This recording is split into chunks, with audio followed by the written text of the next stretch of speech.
에베소서 1장 7절 말씀 우리 같이 합독하도록 하겠습니다. 시작.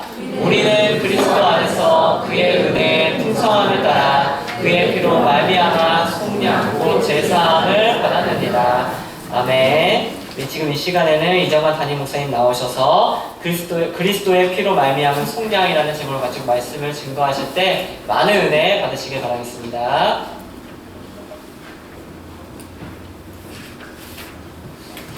말씀 듣기 전에 앞뒤적으로 인사했으면 좋겠습니다. 한 주간 잘 지내셨습니까?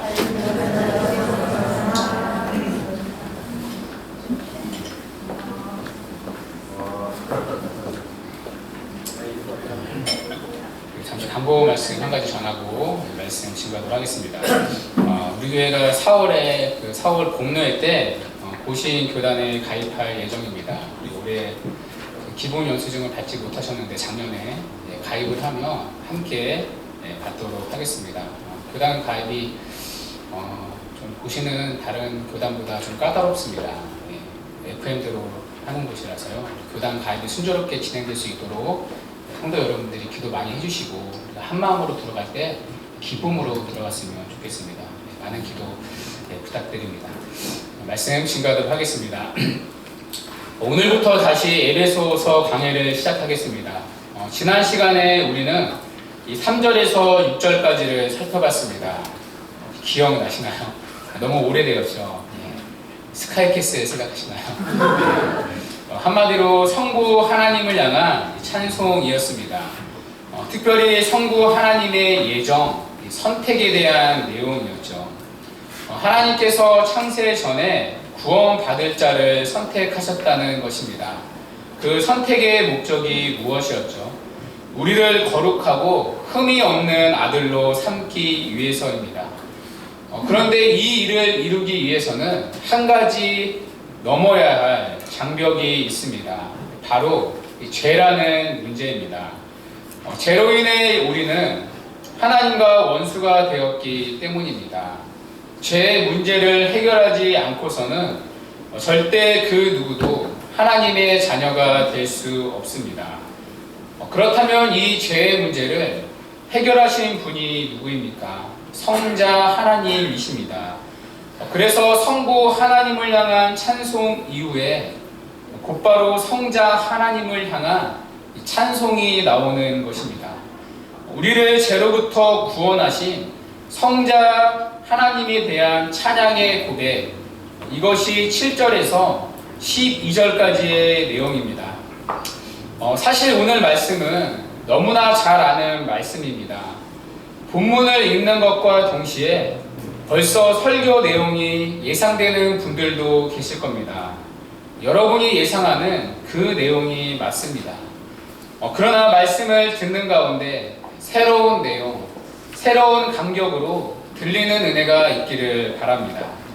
오늘 7절은 이렇게 말씀하는데요. 우리 읽었지만 7절 다 같이 한번 다시 읽도록 하겠습니다. 시작. 우리는 그리스도 안에서 그의 은혜의 풍성함을 따라 그의 피로 말미암아 속량 곧 제사함을 받았느니라. 네, 먼저 여기서 주목해야 할 단어가 속량입니다. 개역 한글에는 구속이라고 되어 있었는데요. 구속, 속량은 같은 단어입니다. 신약 성경이 기록될 당시에는 구속을 뜻하는 단어가 6가지가 있었다고 합니다. 그 중에 대표적인 단어가 2가지가 있습니다. 가장 많이 사용되는 단어가 헬라어 아고라조였습니다. 그 인터넷 사이트 중에 다음 사이트가 있죠. 거기에 보면 아고라라는 토론방이 있었습니다. 제가 알기로는 얼마 전에 폐지된 걸로 아는데요.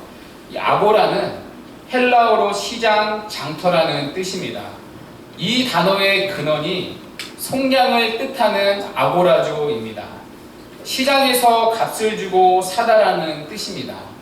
물건을 사려면 반드시 값을 지불해야 하지 않습니까? 그때 사용하던 단어가 아고라조였습니다. 그런데 오늘 본문에서는 아고라조를 사용하지 않습니다. 7절에서의 속량은 아고라조가 아니라 루트로입니다. 이 단어 역시 값을 주고 사는 것을 의미합니다. 그런데 물건이 아니라 사람을 사는 경우에 사용하던 단어였습니다. 특별히 노예를 사는 것을 의미합니다. 몸값을 지불하고 노예를 해방시켜줄 때 쓰였던 단어가 루트로였습니다. 잘 아시다시피 이 당시 로마는 강대국이었죠. 로마 사람들은 600만 명의 노예를 거느리고 있었다고 합니다. 그런데 노예와 살다 보면 정이 들지 않겠습니까? 노예도 사람인지라 주인과 정이 된다고 합니다.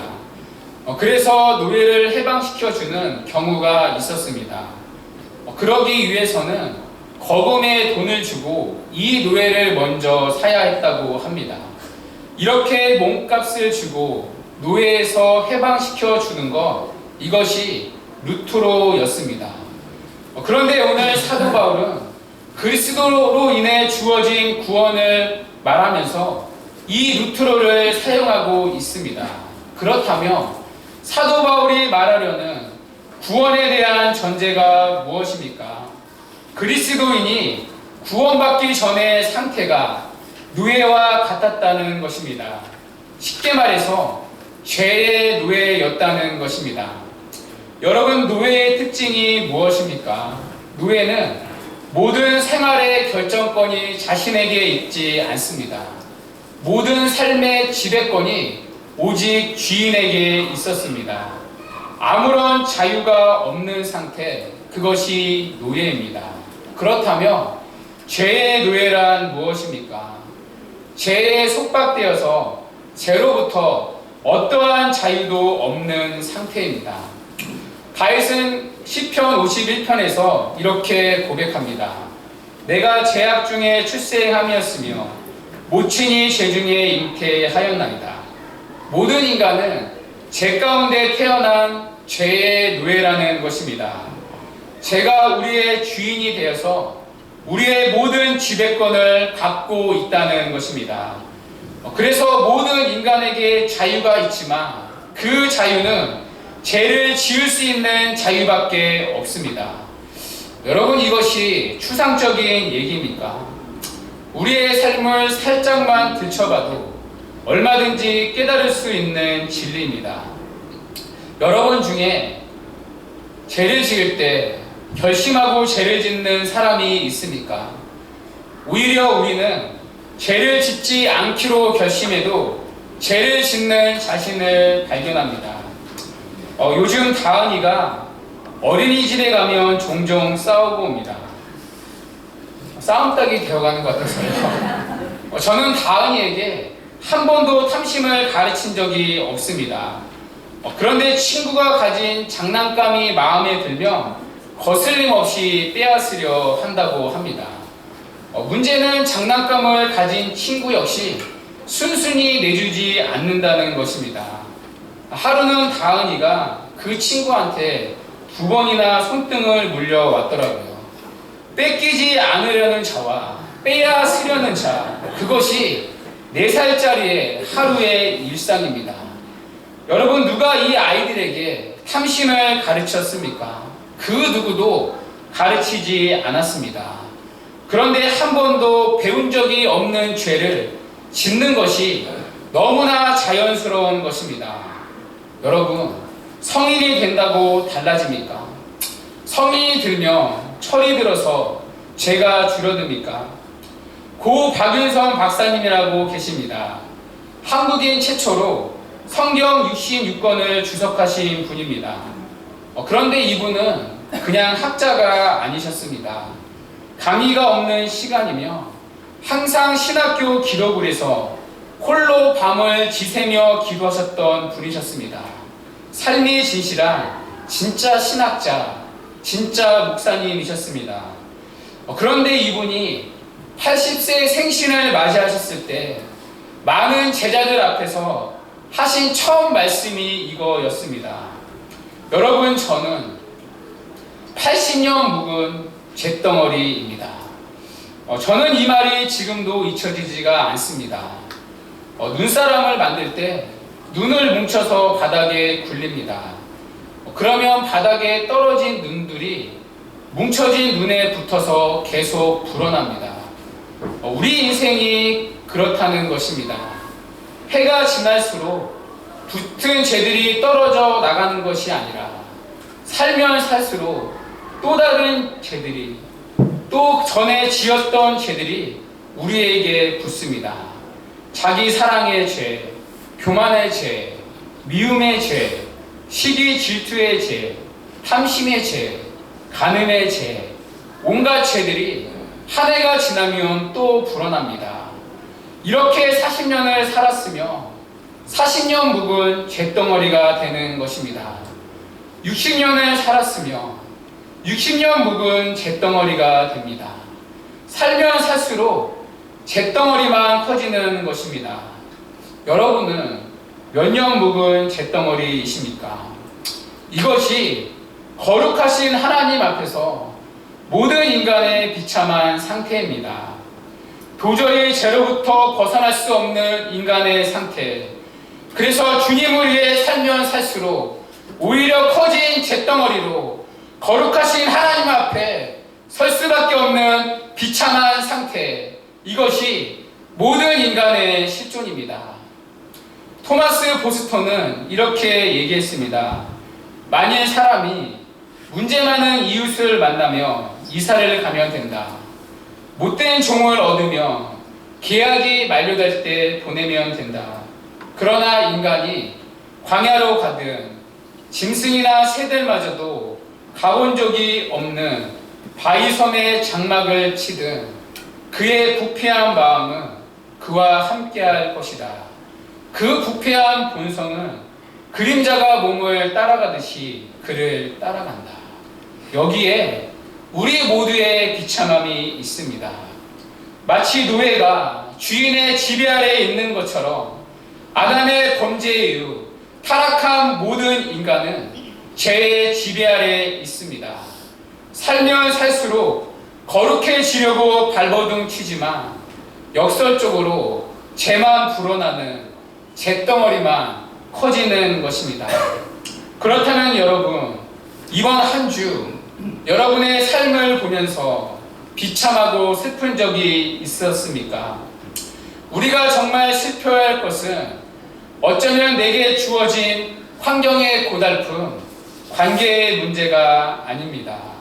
오히려 그 속에서 하나님이 원하시는, 하나님이 기뻐하시는 선한 것 하나 순종할 수 없는 자신의 죄악된 상태, 이것이 우리가 통곡해야 할 진정한 슬픔이라는 것입니다. 그런데 이 슬픔과 비참은 여기서 멈추지 않습니다. 여러분, 노예의 특징이 또 무엇이 있습니까? 스스로 값을 치르고 자신의 상태를 벗어날 수 없다는 것입니다. 스스로 벗어날 수 있다며 노예가 아니지 않습니까? 마찬가지로 우리 역시 죄의 노예 상태에서 스스로 값을 치르고 벗어날 수 없다는 것입니다. 왜입니까?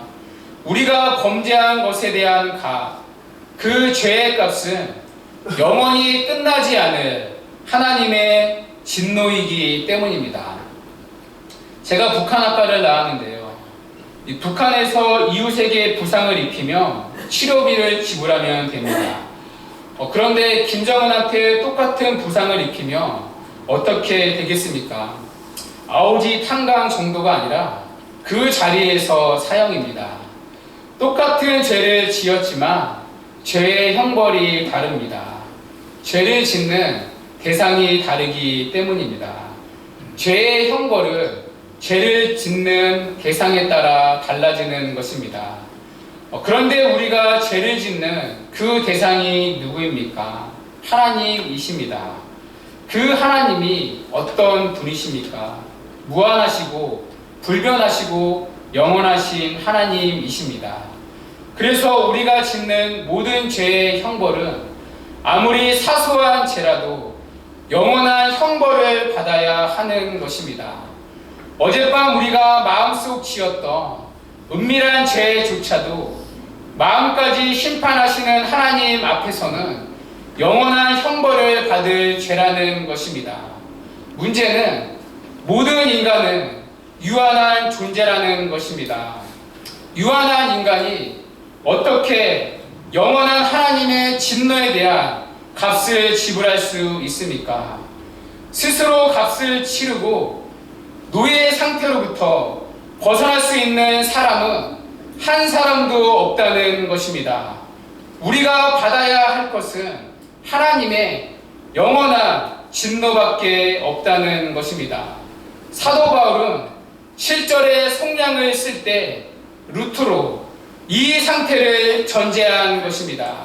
그렇다면 사도 바울이 그리스도의 구원의 은혜에 압도돼서 이 샘솟는 찬양이 터져나오는 이유가 무엇입니까? 자신이 얼마나 비참한 죄의 노예인지를 깨달았기 때문입니다. 그래서 쓴 단어가 아고라조가 아니라 루트로입니다. 반대로 무슨 얘기입니까?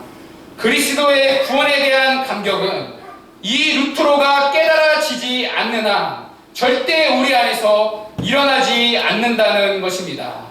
내가 얼마나 비참한 죄의 노예인지 이것이 우리의 심령을 건드리지 못한다면 우리에게 구원은 딱딱한 하나의 지식에 불과한 것입니다.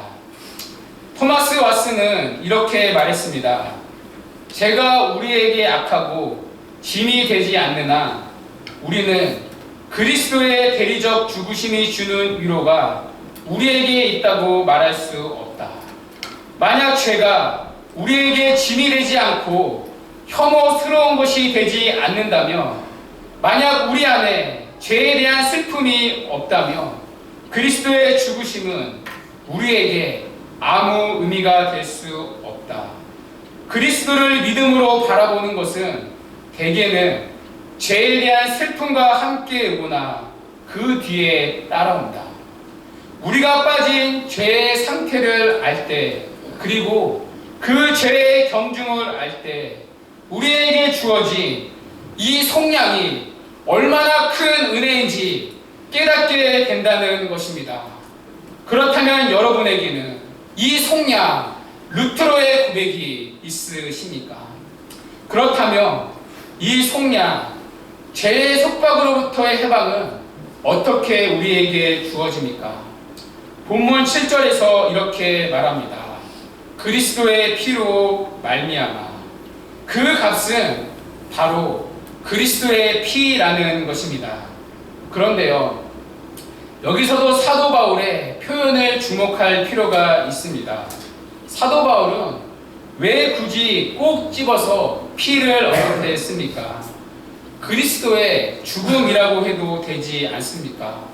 왜 하필 피입니까? 그것은 바로 구약의 희생 제사를 우리로 해오던 떠올리기 위해서입니다.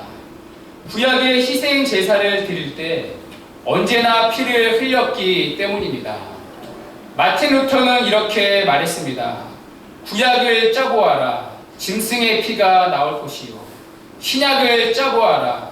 그리스도의 피가 나올 것이다. 피 흘림이 없이는 결코 죄사함이 없기 때문입니다.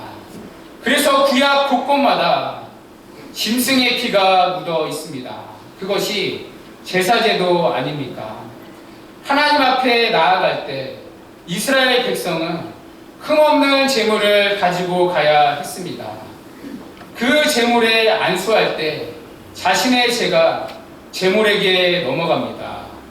그리고 제사장이 그 제물을 죽인 후에 그 제물의 피를 제단 사방에 뿌렸습니다. 내 죄로 내가 죽어야 하는데 나 대신 그 짐승이 죽는다는 뜻입니다. 무슨 얘기입니까? 누군가의 피 없이는 우리는 한순간도 하나님 앞에 받아질 수 없는 존재라는 것입니다. 문제는 이 수많은 희생 제물이 당사자를 완전히 속죄하지 못했습니다. 그 증거로 해마다 날마다 제사가 반복되지 않았습니까? 왜냐하면 희생 제물 역시 우리 인간과 같은 유한한 피조물이기 때문입니다. 유한한 짐승이 어떻게 영원한 형벌을 치를 수 있습니까? 그래서 영원한 형벌을 치르기 위해서 영원하신 성자 하나님이 이 땅에 오신 것입니다. 또 하나, 인간의 죄는 인간이 그 값을 치러야 합니다. 인간이 지은 죄의 값을 어떻게 한낱 동물이 갚을 수 있습니까? 그래서 영원하신 성자 하나님이 이 땅에 인간의 몸을 입고 오신 것입니다. 영원하신 참 하나님이신 동시에 참 사람의 몸으로 이 땅에 오신 그분이 우리를 위한 완전한 속죄의 제물이 되어 주셨습니다. 내가 받아야 할 영원한 형벌을 십자가에서 대신 받으심으로 그 피로 말미암아 우리의 영원한 죄값이 단번에 치러진 것입니다. 당신의 흠없고 점없는 피값으로 죄의 노예였던 소망 없는 우리를 사셨기 때문입니다. 그 결과가 무엇입니까? 곧 죄사함이라고 말합니다. 여기서 사함은 단순한 용서가 아닙니다. 죄로부터 자유함을 말합니다. 예수를 믿는다는 것은 단순히 죄의 값, 죄책을 용서받는 정도가 아닙니다. 죽음 이후에나 있을 하나님의 심판 앞에서 형벌을 면하게 되는 것만이 아닙니다. 이 땅을 살면서도 성량의 은혜가 날마다 우리에게 적용됩니다. 바로 죄로부터의 자유함입니다. 여러분, 우리가 예수를 믿기 전에 어떠한 상태였습니까? 마귀의 종이었을 뿐만 아니라 우리의 마음과 영혼이 죄에 의해 속박되어 있는 상태였습니다. 죄가 죄인지도 모르고 죄를 짓지 않을 수 없는 상태로 하나님을 대적하며 날마다 사는 것이 운명일 수밖에 없는 상태였습니다. 그런데 예수 그리스도의 공로에 근거해서 성령께서 우리의 마음과 영혼에 있는 죄의 속박을 깨뜨려 주셨습니다. 그래서 성령의 능력으로 날마다 죄를 이기며 살 수 있는 그 거룩한 능력을 우리에게 주신 것입니다. 물론 여전히 아직도 우리에게는 잔존하는 죄가 있습니다. 그 죄로 인해 넘어질 때도 참 많이 있습니다. 그러나 우리가 미끄러져서 죄의 속박을 느낄 때마다 은혜의 보좌 앞에 나아가 그리스도의 십자가의 공로를 의지할 때 다시 주님은 우리를 그 속박의 상태에서 건져내 주시는 것입니다. 그래서 다시금 죄를 이기며 주님을 향해 살 수 있도록 은혜를 베풀어 주시는 것입니다. 여전히 우리는 살면서 죄의 덩어리가 커집니다. 40년을 살았으면 우리는 하나님 앞에서 40년 묵은 죄덩어리가 됩니다. 그럼에도 불구하고 가슴 한켠에 두려움이 아니라 소망이 있는 것은 예수 그리스도께서 나를 대신해 죄덩어리가 되셔서 십자가에 죽으셨기 때문입니다. 그래서 우리는 거룩하신 하나님의 보좌 앞에 섰을 때 구주 예수 그리스도의 십자가 공로로 어여시 설 수 있게 된 것입니다. 그리고 이 땅을 살면서 전과는 다르게 죄를 이기며 살 수 있도록 죄로부터의 자유함을 주신 것입니다. 그래서 사도 바울은 지금 감옥에 있지만 자신을 속량하신 하나님의 은혜를 찬양하는 것입니다. 자신을 감옥에 몰아넣으신 하나님을 원망하고 불평하는 것이 아니라 오히려 감옥 속에서 그리스도의 속량의 은혜를 찬양합니다. 왜입니까? 비록 육체는 감옥에 있지만 그 누구보다 자유한 자였기 때문입니다. 죄의 노예로부터의 자유함을 입은 자, 스스로 갚을 수 없는 영원한 죄의 형벌로부터 자유함을 입은 자, 그래서 감옥도 묶어놓을 수 없는 영원한 자유함을 얻은 자, 그것이 사도 바울이었기 때문입니다. 그리고 이것이 속량받은 자의 진정한 찬양의 고백이라는 것입니다. 그렇다면 여러분은 이 속량의 찬양, 이 루트로의 은혜가 있습니까? 말씀을 맺겠습니다. 오늘 본문은 너무나 익숙한 내용입니다. 처음 들어본 분 한 분도 안 계실 겁니다. 교회에 출석하면서 귀에 못이 박히도록 들었을 내용입니다. 저 역시 설교를 준비하면서 그랬습니다. 이것을 또 해야 하나? 뻔한 내용, 뻔한 결론, 지겹지 않을까? 그런데요, 여러분, 만약에 우리가 참되게 안다면 그 대상에 대해 반드시 반응하게 됩니다. 만약에 우리의 마음이 예수님을 향해 차갑게 식어져 있다면 우리가 정말 알고 있는 것입니까? 여러분은 어떻습니까? 바울이 감격한 그리스도의 피로 인한 속량, 이 찬양의 고백이 있으십니까? 이 시간 그리스도의 십자가 앞에 정직하게 서시기 바랍니다. 그래서 사도 바울의 이 고백이 우리의 고백이 되고 그 무엇도 가둘 수 없는 우리의 영원한 찬양이 되기를 주님의 이름으로 간절히 축원합니다. 이 시간 우리 다 같이